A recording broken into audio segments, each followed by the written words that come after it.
state of fallenness. So God in His mercy placed cherubim there, the way of the tree of life. So angels, archangels, cherubim, also seraphim. Isaiah 6, the name seraphim means burning ones. This speaks of their burning devotion to God. Remember that Isaiah looked, saw there the seraphim, and one of them took a coal and placed it against his lips to purify his lips. He said, Lord, I'm a man of unclean lips, and I dwell in the midst of a people of unclean lips. And God took care of that. He cleansed his speech. Also living creatures. We see these in Revelation chapter 4, chapter 5, chapter 6. And it has been suggested that there are 4 in number and that they fill the vacated position of Lucifer. If you look in those passages, you'll see that their face appears like a lion, like an ox, like a man, and like an eagle. You say, well, is that figurative or is that literal? I don't know. We'll wait and find out. Okay? Then there are the ruling angels in Ephesians chapter 1 and Ephesians chapter 3 and Colossians chapter 1 and 2. 1 Peter chapter 3, you read about the ruling angels. And they're organized in the principalities and powers and thrones and authorities and dominions and minds. And possibly this is a ranking from the generals to the buck privates. And then we have guardian angels.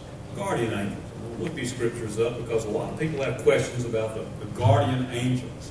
Well, Matthew chapter 18 and verse 10, this is what the Word of God says. Jesus here is speaking and He says, take heed that you do not despise one of these little ones. For I say to you that in heaven their angels always see the face of my Father who is in heaven. Also in the book of Hebrews chapter 1 and verse 14, speaking of angels, it says, are they not all ministering spirits sent forth to minister for those who will inherit salvation? Now, the Bible doesn't specify if we have one particular angel or just various angels, but the Bible does seem to indicate that as believers we have guardian angels. We have those that take care of us or watch over us. So that should give you a little comfort tonight. I remember when I was pastoring at Mount Pleasant, and Karen and I were not very financially sound. We spent most of our money on food, and we just filled up the propane tank. They had a huge propane tank at this church. We used our last bit of money to fill the tank up so we'd be warm in the winter. Well, it was their propane tank, and it was their pastorium too, and the propane tank had a hole in it.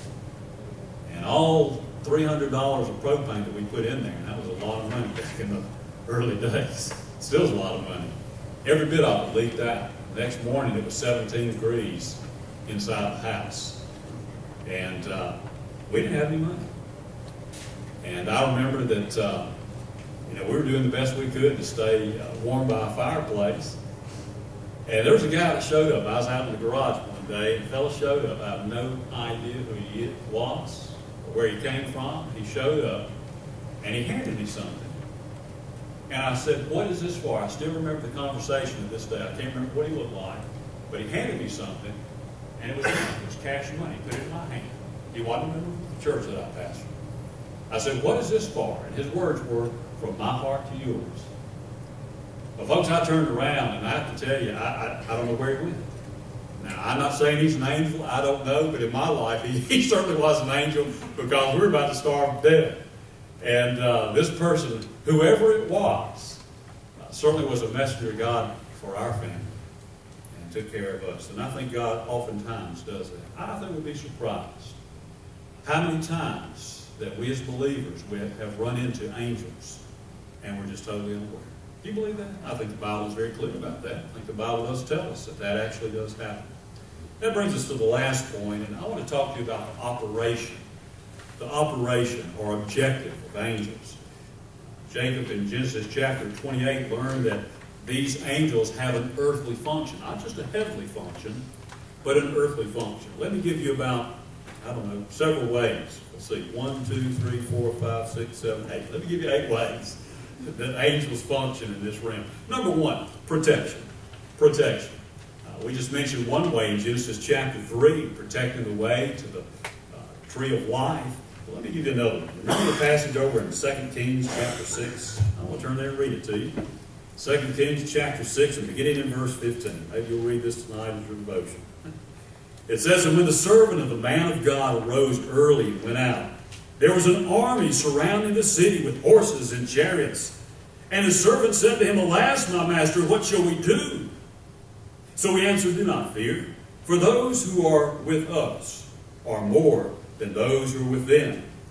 And Elisha prayed and said, Lord, I pray, open his eyes, that he may see. And the Lord opened the eyes of the young man, and he saw. And behold, the mountain was full of horses and chariots of fire all around Elisha." Interesting passage, isn't it? Here was a servant of Elisha who was blind to the things of God. And he was so frightened and so scared. Elisha prayed to God and said, God, open this man's eyes so he'll see your protection around us. God opened his eyes, and he saw. You say, well, Pastor, that's a wonderful story about long, long ago, but what about today? Well, if you read Billy Graham's book, Angels, God's Secret Agents, a book he wrote a long time ago, he tells about missionary John G. Patton, who served in the New Hebrides Islands.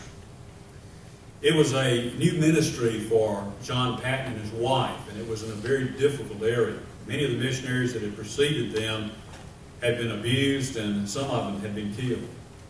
Well, late one night, they were in the missionary compound, and they heard the war drums. And they thought that it was going to be their last night together. So all through that night, John and his wife prayed for God's deliverance. The next morning, they looked out, the war drums stopped, and they saw the natives going out in the bush. Many, many years later, after a great deal of work, John Patton and his wife were able to win the chief to Christ. Many others came to be believers. And they were talking about that occasion years before where the war drums were beating, and he asked the chief. And the chief told him, he said, yes, that night. He said, we were going to invade your compound. Our plans were to kill all the ones in the compound. And John G. Patton asked him, he said, well, I don't understand. He said, why did you not attack? He said, why did we not attack? He said, who are all those men surrounding your compound in shining armor? He said, that is the reason we did not attack. Matter of fact, if you talk to many of the missionaries in some of the more difficult areas, you'll hear many stories like that.